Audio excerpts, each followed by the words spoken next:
Aujourd'hui, beaucoup de chefs d'État africains se cachent derrière une soi-disant démocratie fabriquée à l'africaine, essayant de copier peut-être leur maître impérialiste. Mais aujourd'hui, la démocratie montre ses limites. Elle s'est développée, elle atteint son apogée. Aujourd'hui, elle est en déclin. Ça, il faut le reconnaître. Il faut que nous arrivions à fabriquer notre modèle. Et notre modèle, c'est africain. Et tel qu'ils le disent, si la signification du mot démocratie est telle qu'ils le disent, c'est que c'est né en Afrique. Alors, ici, nous avons notre manière de voir les choses. Il faut que nous redevenions africains et que nous acceptons de vivre africains.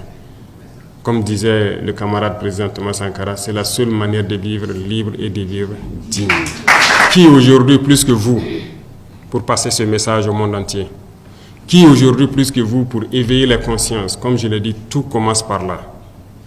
Si la jeunesse ne connaît pas son histoire, la jeunesse ne comprend pas le monde d'aujourd'hui, ne comprend rien de la géopolitique, vous avez beau tourner ciel et terre, ils ne pourront jamais comprendre la démarche de la révolution.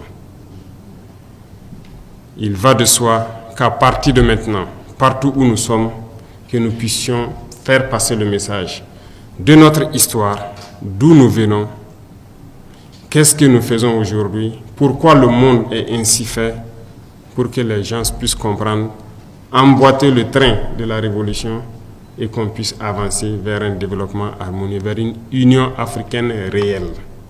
Car cette Union africaine qu'on le dit aujourd'hui de façade, on ne la sent pas. Il n'y a pas d'union. Le continent est déchiré par des guerres, tout cela par la manipulation des impérialistes.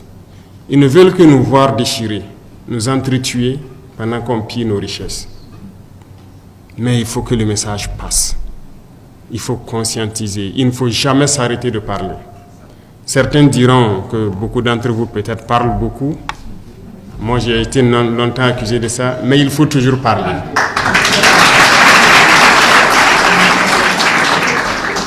J'ai rencontré une fois le président vénézuélien.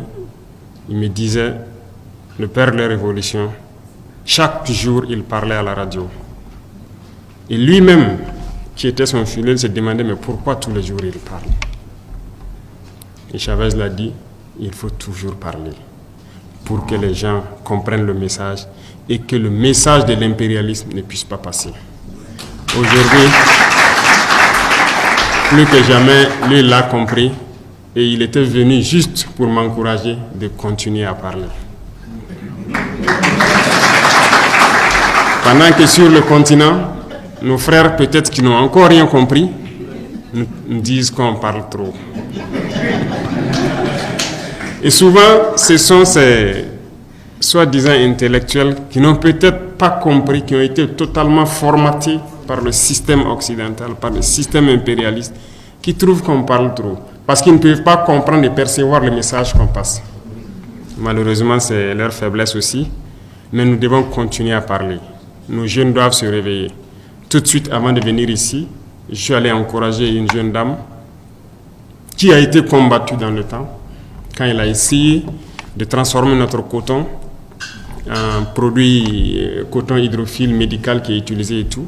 Elle a été combattue, son usine avait été fermée, ses machines ont été toutes démontées et rangées. Quand nous sommes arrivés, nous avons essayé de la soutenir et l'usine a réouvert. Ce matin, je suis allé voir des vigiles.